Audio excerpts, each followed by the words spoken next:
Sound Dosha, DJ Bapi, Dosha 8 number 4. কি বাতার অধ্যায় লোচন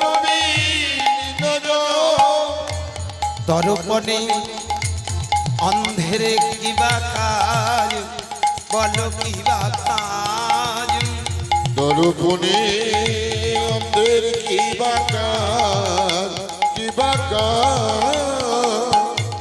দর্পণে অন্ধের কিবা কাজ দর্পণে অন্ধের কিবা কাজ আবার বেদবিদ্যা বিদ্যা দোহ কিছু নাহি জানো তো বিদ্যা कुछ नहीं जानो तो वेद विद्या विद्या दूँ कुछ नहीं जानो वेदो विद्या दूँ कुछ नहीं जानो तो से यदि गौ डांग करे सार भगवान সে যদি গৌরাঙ্গ করে সার ভগবান সে যদি গৌরাঙ্গ করে সার ভগবান সে যদি গৌরাঙ্গ করে সার ভগবান নয়নানন্দে ভানে নিতাই গৌর হরি হরি হরি সেই তো কলি জানে নয়নানন্দে ভানে সেই তো কলি জানে নয়নানন্দে ভানে আই গো তোরা দেখে যা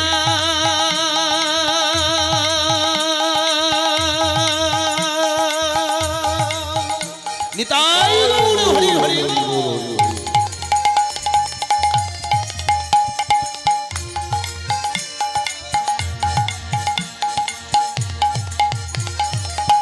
এই ঘোর কলি কালে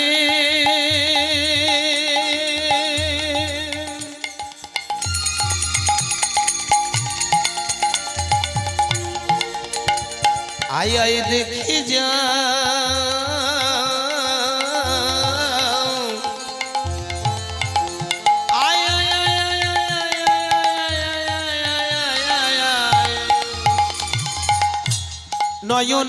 নয়নানন্দে ভনে সেই তো কলি জানে নয়নানন্দে ভনে সেই তো কলি জানে সর্বসিদ্ধি করতলে তাই কলিকালে সর্বসিদ্ধি করো তালে তার কলিকালে সর্বসিদ্ধি করতলে তাই কলিকালে সর্বসিদ্ধি করো তালে তার কলিকালে ভজ ভজ নিতাই ভজ ভজ ভজ নিতাই ভজ ভজ ভজ নিতাই ভজ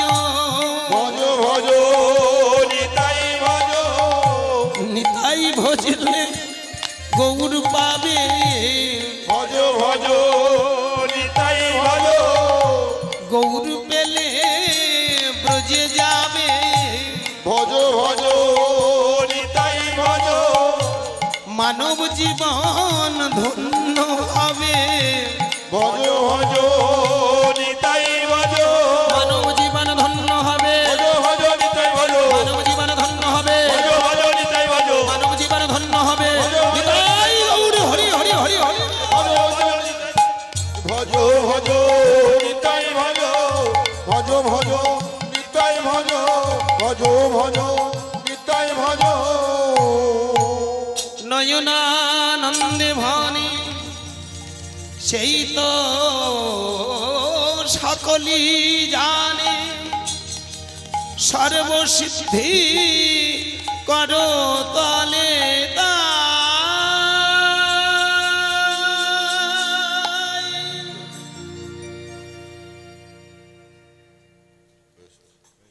ঠিক আজ থেকে একটু রিভাব কমে যাবে 538 বছর আগে ফাল্গুন মাস পূর্ব ফলগুনি ফলগুনি নক্ষত্র এখানে আপনারা যারা বসে আছেন আমার জ্ঞানীগুণী বাবা মা আপনারা জানেন এসে গেল দোল পূর্ণিমা কি ঠিক তো এমন একটা দোল পূর্ণিমার দিনে আমার নদিয়ার চাঁদনী মাই জন্মালেন কই ছন্ন তুয়া প্রেমা কই ছন্ন মধুরিমা কই ছন্ন প্রেমা তুয়া ভোর এতিন বাঞ্ছিত ধন ব্রজনা হইল পুরন ভাবিয়া না পাইল প্রেমময়ী রাধারানীকে ডেকে বলেছিল রাধে আমার হাতের এই বাঁশির ধ্বনি শুনে এই বংশীর ধ্বনি শুনে তুমি যে পাগল হয়ে ছুটে আসো বলো তুমি আমার কাছে কি পাও বলো তুমি এই বংশীর ধ্বনি শুনে তুমি কি পেয়েছো কেন তুমি ঘর ছেড়ে সংসার ছেড়ে তুমি পাগলিনীর মতো আমার দরবারে ছুটে আসো আমার কাছে ছুটে আসো মৃন্ময় প্রতিমূর্তির মতো দাঁড়িয়ে দাঁড়িয়ে রাধারানী শুধু চোখের জল ফেললেন সেইখানে দাঁড়িয়ে কৃষ্ণচন্দ্র বললেন রাধে আমি জানি তুমি মুখে প্রকাশ করতে পারবে না তুমি মুখে বলতে পারবে না তাই মনে রেখো তোমার এই নির্মম প্রেম তোমার এই ভালোবাসা তুমি যে এই আকুতি মিনতি করে আমার কাছে ছুটে আসো আমি কথা দিলাম আগত কলিযুগে আমি তোমারই অঙ্গ কান্তি আমার অঙ্গে মাগবো আমার বাইরে থাকবে রাধা ভিতরে থাকবে কৃষ্ণ দুই তনু একত্রিত হয়ে গোবিন্দের গো রাধার রা এই হব আমি গোরা প্রেম সে বলো নিতাই গৌর হরি বল বৈষ্ণব শাস্ত্র অনুযায়ী আমরা এই সিদ্ধান্তে উপনীত হই যিনি দাপরের কৃষ্ণ তিনি কলিকালে গোরা আমার নিমাই কি ঠাই না মা রাধারানীর প্রেম ঋণ পরিশোধের জন্য তিনি পৃথিবীর মাটিতে এসেছিলেন কই ছন তুয়া প্রেমা কই ছন মধুরিমা কই ছন প্রেমা তুয়া ভো এ তোমার কেমন প্রেম এ তোমার কেমন ভালোবাসা জয় শ্রী রাধে একটু প্রভুজি প্রভুজি প্রেম ভিখারি করব প্রভুজি জ্ঞান ভিখারি করব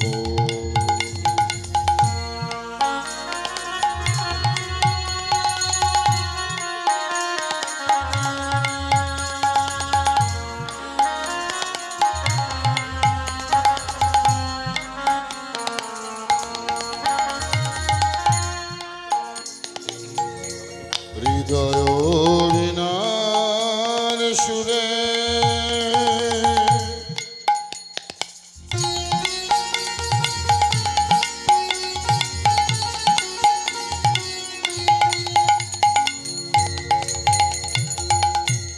এ মন মন্দিরে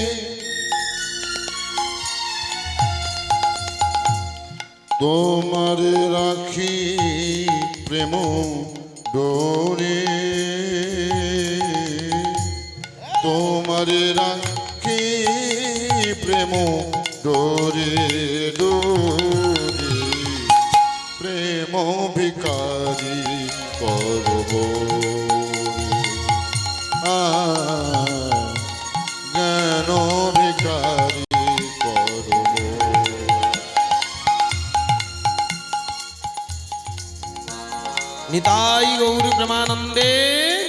হরি হরি বল, হরি বল, হরি বল, হরি বল। তাহলে ভক্তমণ্ডলী বাবা মায়েরা, চৈতন্য মহাপ্রভু জন্ম নিয়েছিলেন তিনটে ঋণ পরিশোধ করার জন্য। ভালো করে ভেবে দেখবেন, রাধারানীর কাছে ঋণ করেছিলেন। আরো কি? তিনটে তিথির সমন্বয়। মন দিয়ে শুনবেন আস্তে। কীর্তন মানে হই হল্লা জিনিস নয়, কীর্তন মানে নাচা গানের চিৎকার করা নয়। কীর্তন হলো রসের জিনিস। কি বাবা? কীর্তন হলো ভাবের জিনিস। সব থেকে বড় কর্তা কি? রতন। কি রতন? 500 বছর আগে যে ছেলেটা হরিনাম দিয়েছিল উনি কিন্তু সাধারণ ব্যক্তি নন। আসছি, সেটাই নিয়ে আজকের আমার তত্ত্বের সঙ্গে আমার লীলা। ভালো করে ভেবে দেখবেন, এতদিন আপনারা অনেক কীর্তন শুনেছেন, হরিবাসরে বসে আপনারা অনেক হরিনাম শোনেন, অনেক লীলা আপনারা শুনেছেন। আজকের পা দুটো জড়িয়ে ধরে অনুনয় বিনয় করে বলবো, আমার কীর্তনটা একটু মন দিয়ে শুনবেন। কীর্তন কোনো আজগুবি গল্প নয়, কীর্তন কোনো কাল্পনিক চরিত্র নয়, কীর্তন কোনো আলাদা জগতের জিনিস নয়। কীর্তন হলো বাস্তব, কীর্তন হলো বিজ্ঞান, কীর্তন হলো আধ্যাত্ম, ত্রয়ীর মিলন আছে। আজকের এই হরিবাসরে আমি চাইবো আপনাদের কিছু দিয়ে যাওয়া। অনেক টাকা খরচ। এই প্যান্ডেলটা নির্মাণ করতে গিয়ে, এই হরিবাসরটা সাজাতে গিয়ে, এই হরিবাসরটা স্বয়ং সম্পূর্ণ করতে গিয়ে কাল ঘাম ছুটে গেছে। এই কটার দিকে ভালো আছে, 2-4টে বসে, কটার দিকে ভালো করে তাকাবেন, চোখের দিকে তাকানো যাচ্ছে না। নোটখানে আপনি 1 কিলো চাল আনুন, মা কালী দেবী কটার চোখে আমি ভরিয়ে দেব। হাসি নয়, বলুন না। 1 বছর আগে থেকে এস্টিমেট নেওয়া হয়েছে। বলুন কি কত কষ্ট করে হরিবাসর নির্মাণ করেছে। শুধু তাই নয়, ভালো করে পাড়ায় পাড়ায় দাঁড়ে দাঁড়ে ভিখারির মতো ভিক্ষা করে আজকের হরিবাসর। আমার অনুরোধ, ভালো করে ভেবে দেখবেন, এই 3 দিন, এই হিসেব মতো 2-3 দিনের জন্য হই হল্লা করার জন্য নয়। এই আসলাম কোন কীর্তনিয়া একটু আনন্দ দেবে, আমরা আনন্দ করব, খুব আনন্দ পাবো না, এর জন্য হরিনাম নয়।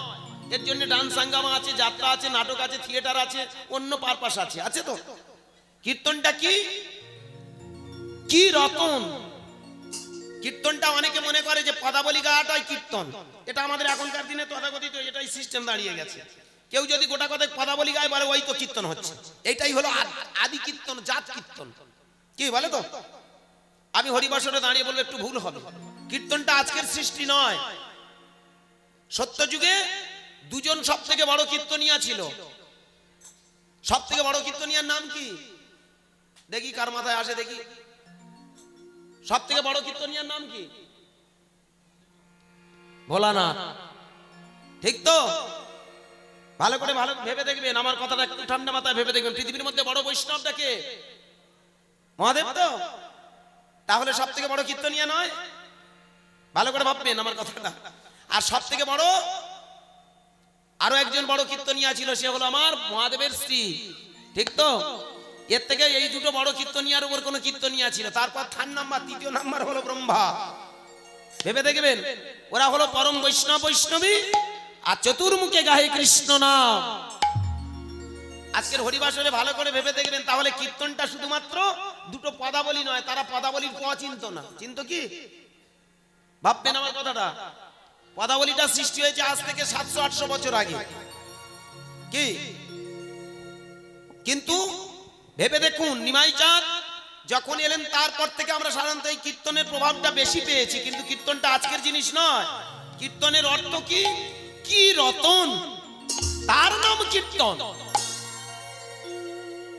এই পৃথিবীতে ভালো করে ভেবে দেখবেন, সব থেকে শ্রেষ্ঠ জীব হলো মানুষ। 80 লক্ষ জনি করিয়া ভ্রমণ তবে পেয়েছো মানব জীবন। যত কীর্তনিয়া আসুক না কেন, এই আমি যে স্টার্ট করেছি এখন থেকে শেষ পর্যন্ত প্রত্যেকটা কীর্তনিয়া এসে একটাই কথা বলে, 80 লক্ষ জনি করিয়া ভ্রমণ তবে পেয়েছো মানব জীবন। কি বলবে তো সবাই?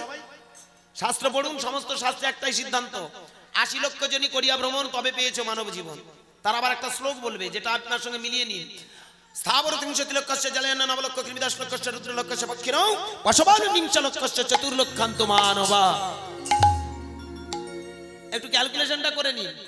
কীর্তন কারে বলে একটু বোঝার চেষ্টা করবেন আস্তে। কি বললেন? এই স্থাবর জনিতে, এই মানব জীবন পাওয়ার আগে আমাদের জন্ম নিতে হয়েছিল কোথায়? স্থাবর জনিতে। কতদিন? 30 লক্ষ বার। 30 লক্ষ বার জন্ম নিয়েছিলাম আমরা স্থাবর জনিতে, গাছ গাছালি তরুলতা বৃক্ষগুলো।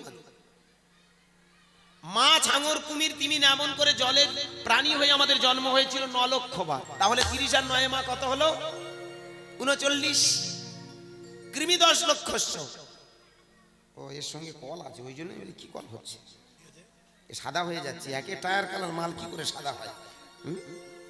হরি বল, জয় শ্রী রাধা। আস্তে আস্তে, জয় শ্রী। আমি একে টায়ার কালার মাল ই করে সাদা হয়ে যাচ্ছে কি করে? দোষটা ওরকম নয়। এই বাবা তোর মাল তৈরি না না,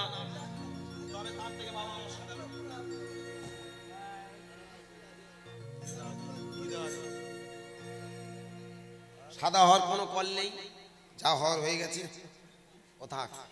জয় শ্রী রাধে। আস্তে আস্তে ভালো করে ভেবে দেখবেন কথার মধ্যে কত বড় নিগুড় তত্ত্ব লুকিয়ে আছে। স্থাবর 30 লক্ষ, ওই যে গাছ গাছালি তরুলতা বৃক্ষগুলমাদি এমন করে জন্ম হয়েছিল 30 লক্ষ বার। মাছ, হাঙর, কুমির, তিমির করে জন্ম হলো কবার? 9 লক্ষ বার। তাহলে 30 আর 9 কত বলেছিলাম? 39। কি ঠিক তো? কৃমি 10 লক্ষ, ছোট ছোট কীট পতঙ্গ হয়ে কৃমি কীট হয়ে আমাদের জন্ম হয়েছিল 10 লক্ষ বার। তাহলে 39 আর 10 কত? 49। রুদ্র লক্ষস্য পক্ষিণ, 11 লক্ষ বার জন্ম হয়েছিল পক্ষী জনিতে। ভালো করে ভেবে দেখবেন, আমরা ওই যে পক্ষীগুলো দেখি, কাক, টিয়া, ময়না, পায়রা, ঘুঘু, কত রূপে আমরা দেখেছি, কত পাখি দেখতে পাই। এমন করে জন্ম হয়েছিল কত লক্ষ বার? 11 লক্ষ বার। তাহলে মোট কত বার হলো? কত মা?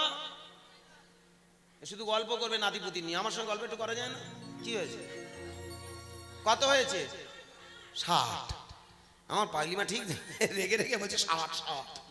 ঠিক ঠিক, আপনি বলেছেন 60, আপনি শুনেছেন, কিন্তু আমার মা একটু ওই আনমনা, এই জন্য আমি আনমনা হতে চাইছি না। একটু মন দিয়ে শুনলে, তাহলে 60, তাই তো? এইবার দেখুন 20 লক্ষ বার জন্ম হলো পশুজনিতে। তাহলে কত হলো? 60 আর 20 কত হয়? 80। 80 আকা তালবে সরাসরি 80, 80 মানে সংখ্যা। আকা দন্তে সরাসরি 80, 80 মানে আমরা পৃথিবীতে আসি। ভালো করে ভেবে দেখুন, দুটোর কথার মধ্যে একটা পেঁয়াজ লুকিয়ে আছে। এই পৃথিবীতে আমরা সবাই আসি, আর সব থেকে শ্রেষ্ঠ জীবন হলো মানব জীবন। কি রতন! আমরা যে জীব শ্রেষ্ঠ মানুষ, আমরা যে কি রতন, এই কি রতনটা খুঁজে পাওয়ার নাম হলো কীর্তন। এই জন্য পঞ্চমুখে পঞ্চানন গাহে কৃষ্ণ নাম, চতুর্মুখে ব্রহ্মা গাহে অবিরাম। ভোলানাথ, ভোলানাথের স্ত্রী থেকে শুরু করে বেদের যুগে সবাই নিজেকে রিসার্চ করলো। কীর্তন আমরা যে কি, আমরা যে কি রত্ন, স্রষ্টার প্রেরিত, তার কৃষ্টিতে নবসৃষ্টি মিষ্টি করে সৃষ্টি, যেখানে নেই কোনো না সৃষ্টি, এই রত্নটাকে খুঁজে পাওয়ার নাম কীর্তন। পা দুটো জড়িয়ে ধরে বলবো, ভালো করে ভেবে দেখবেন, নিমাই চাঁদ 500 বছর আগে 3টে তিথির সমন্বয়ে, এই যে 3টে তিথির সমন্বয়ে জন্মেছিলেন। 3টা, একটা বড় একটা মার্কেট জায়গা। ফাল্গুন মাস, পূর্ব ফল্গুনী, ফল্গুনী নক্ষত্র।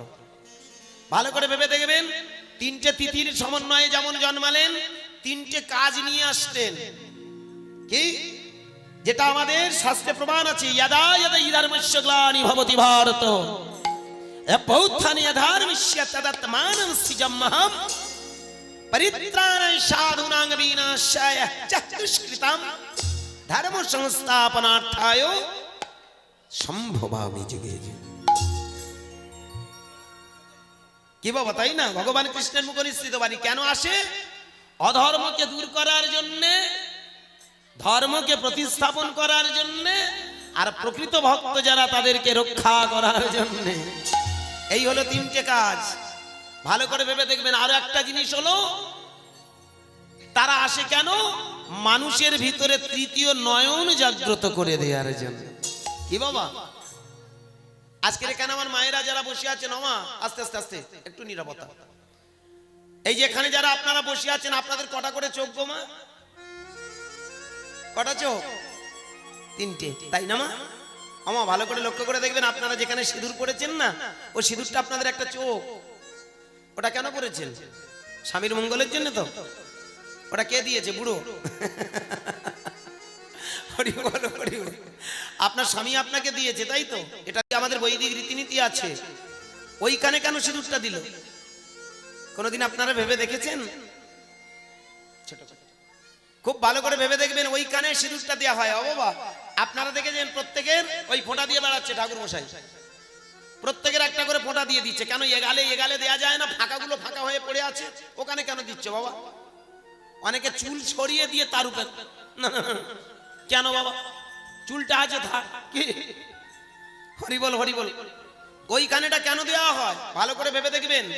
ইড়া, পিঙ্গলা, সুষুম্না, এখানে আপনারা যারা বসে আছেন, যারা ভাবের মানুষ, গভীর মার্গে যারা গেছেন, যারা ভালো গুরুর সান্নিধ্য পেয়েছেন, যারা সৎ গুরুর চরণ আশ্রয়ে গেছেন, আমাদের যে ষাটে চক্র আছে, পায়খানার আড়াই অঙ্গুলি উপরে মূলাধার, যেখানে প্রস্রাব করি ওই দ্বারটার নাম হলো স্বাধিষ্ঠান, যেখানে নাভি কমল এর নাম হলো মণিপুর, যেখানে বক্ষস্থলের নাম হলো অনাহত, যেখানে কণ্ঠস্থলের নাম বিশুদ্ধ, আর যেখানে দুই ভ্রুর মাঝখানে এটা হলো আজ্ঞা চক্র। এই তত্ত্বগুলো যদি আপনি না শেখেন, আস্তে, এই বিষয়গুলো যদি আপনার জ্ঞাত না হয়, সারা জীবন হরিনাম শুনে কিচ্ছু হবে না, আমাদের লাভ হবে। মা কালীর দিব্যি, আমরা তো জালি মার্কা মাল, আমরা আসি সবসময় আপনাদের একটু মূর্খ বানাতে। ভেবে দেখবেন, আপনারা যতদিন মূর্খ থাকবেন, আমাদের মতো চিটিংবাজরা সারা জীবন ব্যবসা করে খাবে।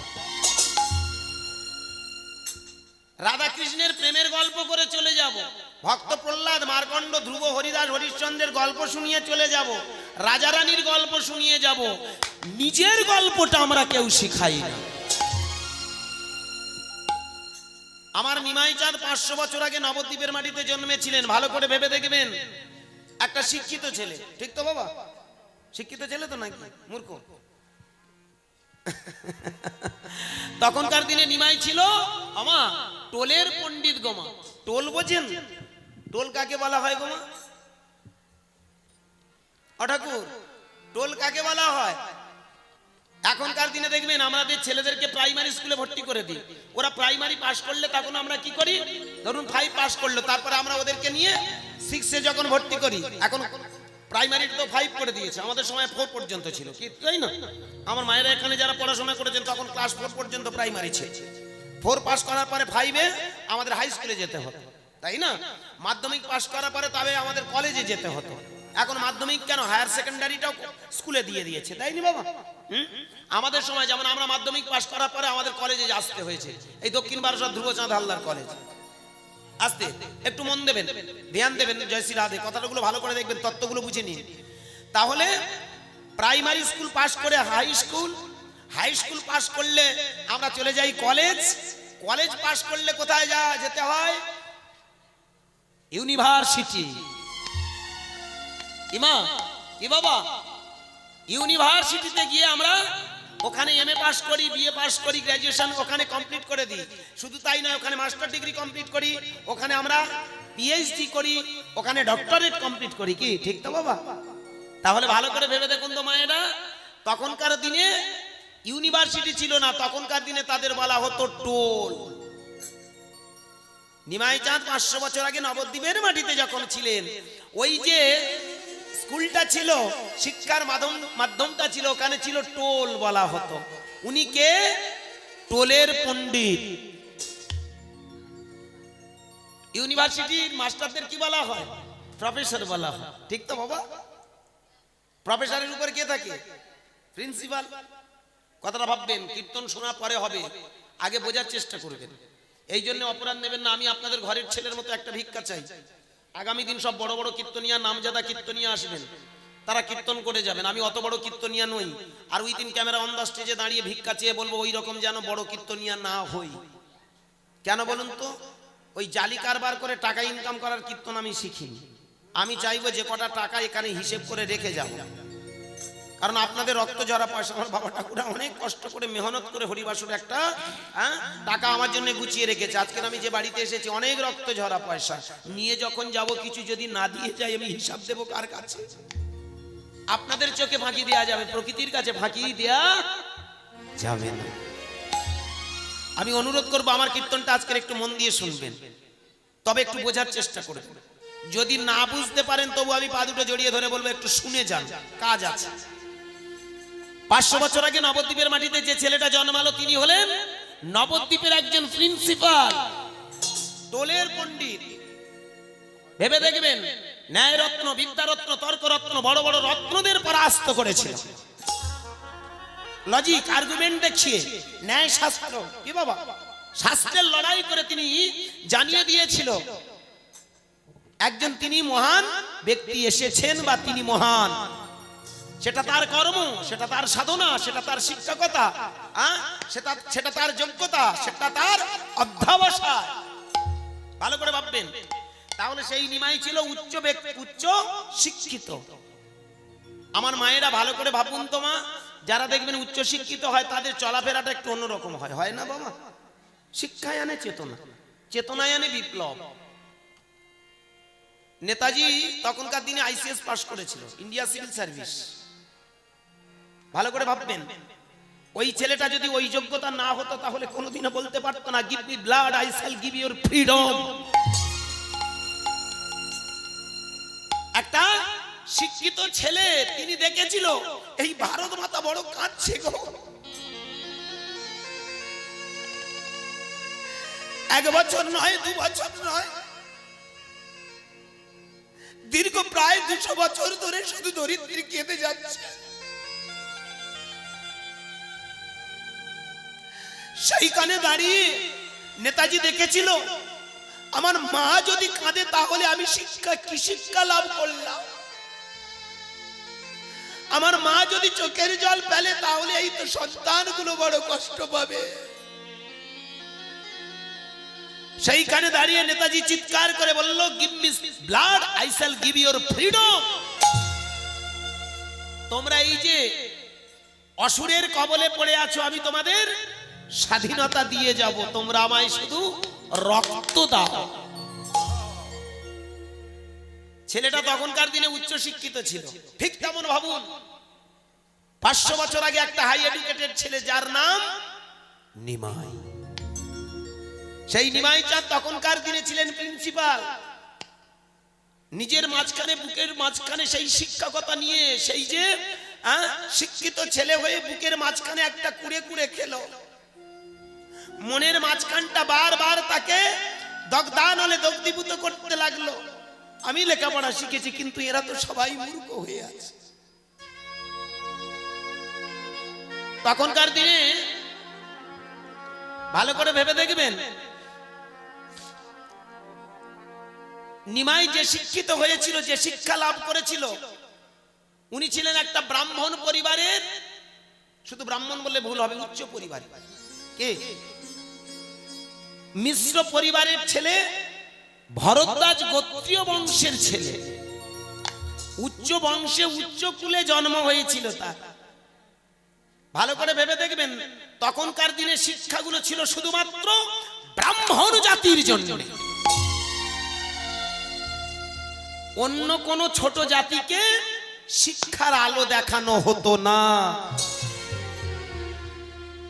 এখানে যারা একটু পড়াশোনা করেন, একটু যারা বইপত্র ঘাটেন, আপনারা ভেবে দেখবেন, আমার কথাটা মিলিয়ে নেবেন।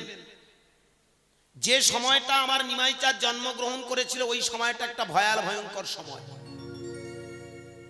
কোন হিন্দু কোন মুসলমানের বাড়িতে ঢুকতে পারতো না, কোন মুসলমান কোন হিন্দুর বাড়িতে আসতে পারতো না। আজকের দেখেছেন আপনাদের ঘরে অনেক বন্ধু বান্ধব আছে যারা মুসলমান, কি আছে না? একই সাথে বসে কাজকর্ম করেন, কি করেন তো? এখানে আমার অনেক ইয়ং জেনারেশনের বন্ধু বান্ধব আছে। একটু নীরবতা, কথাগুলো অনেক দাম আছে, একটু ভেবে দেখবেন। আমি যে কথাগুলো বলে যাচ্ছি আপনারা আগামী দিনে ভেবে দেখবেন আমার কথাটা।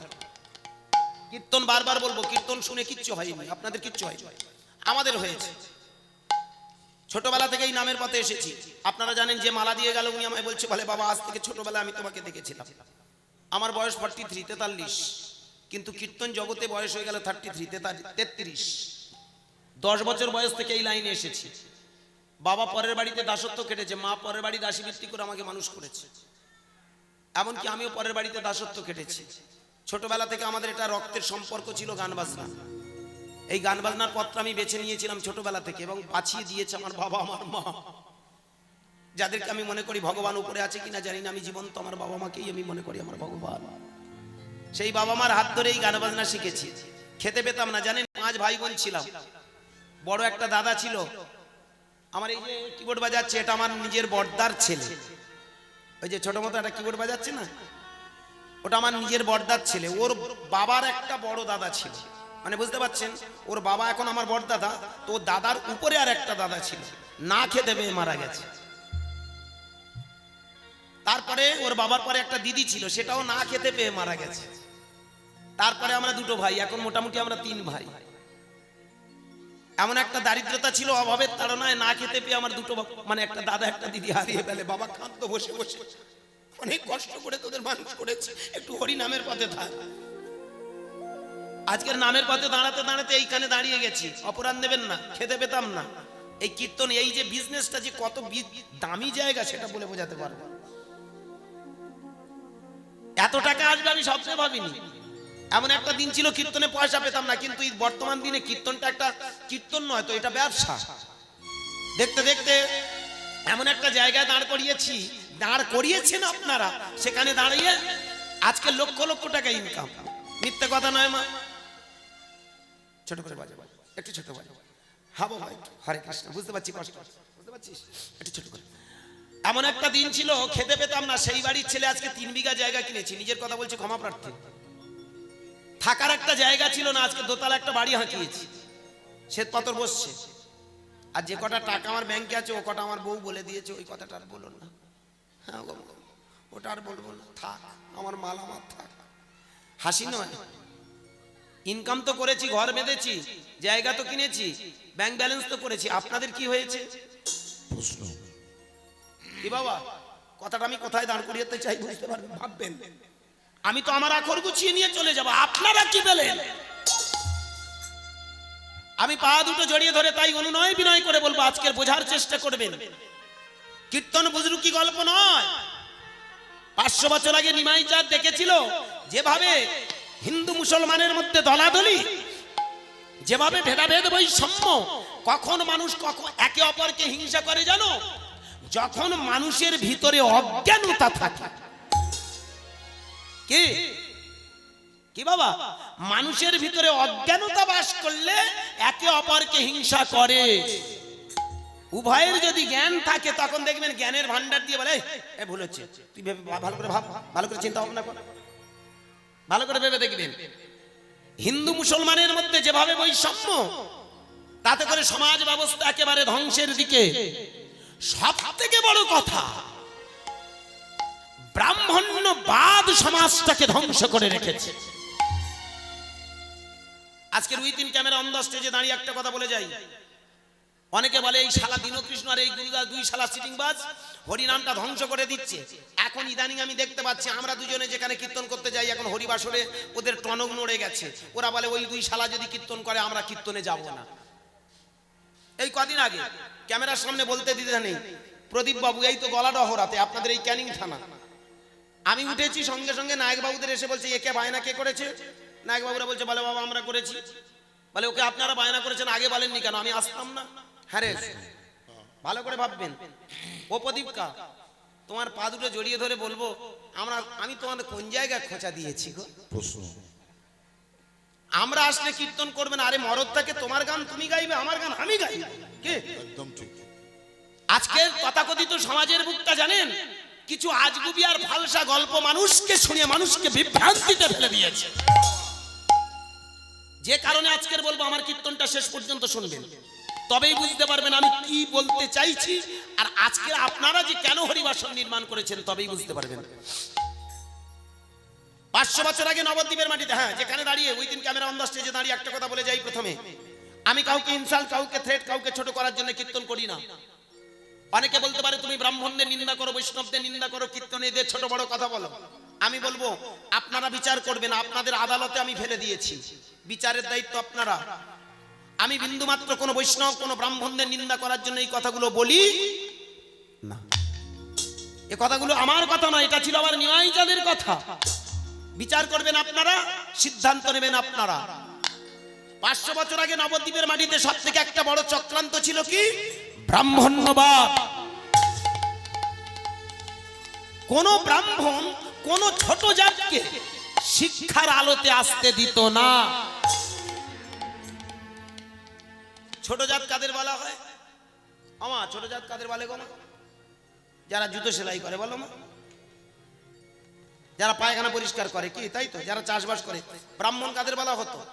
বেদের যুগে ব্রাহ্মণ বলতে তাদের বলা হতো যাদের ভিতরে ব্রহ্ম জ্ঞান ছিল, আত্মতত্ত্ব জ্ঞান ছিল, ভেতরে চেতনা ছিল, সেই চেতনা সম্পন্ন মানুষদের ব্রাহ্মণ বলা হতো। ক্ষত্রিয় কাদের বলা হতো? যারা যুদ্ধ বিগ্রহ করত। এই সমাজটাকে সুস্থ রাখার জন্য দেখবেন আজও বিএসএফ যারা চাকরি করে, ভালো করে ভেবে দেখবেন, তখনকার দিনে এই সমাজটাকে সুস্থ রাখার জন্য যারা কাজকর্ম করেছে তাদেরকে ক্ষত্রিয় বলা হয়েছে। বৈশ্য কাদের বলা হয়েছে? যারা ব্যবসা বাণিজ্য করত, ঠিক তো নাকি? যারা ব্যবসা বাণিজ্য করে সমাজটাকে সুন্দর করে রেখেছে রাখতো, তাদেরকে বৈশ্য বলা হতো। শূদ্র কাদের বলা হতো? চাষি, যারা চাষবাস করত। ভালো করে ভাববেন। আর শুধু তাই নয়, যারা জুতো সেলাই, যারা নোংরা আবর্জনা পরিষ্কার করতো, এদেরকে সাধারণত আমরা ছোট জাত আজও বলি না বাবা? যদি কেউ জুতো সেলাই করে, কি গো মা, আমরা বলি না? তাদের কি বলি? জুতো সেলাই যারা করে, জুতো তৈরি যারা করে, তাদের কি বলা হয়? মুচি বলি তো নাকি? মুচি বলা হয় তো? কি বুঝতে পারছেন না কোনো কথা?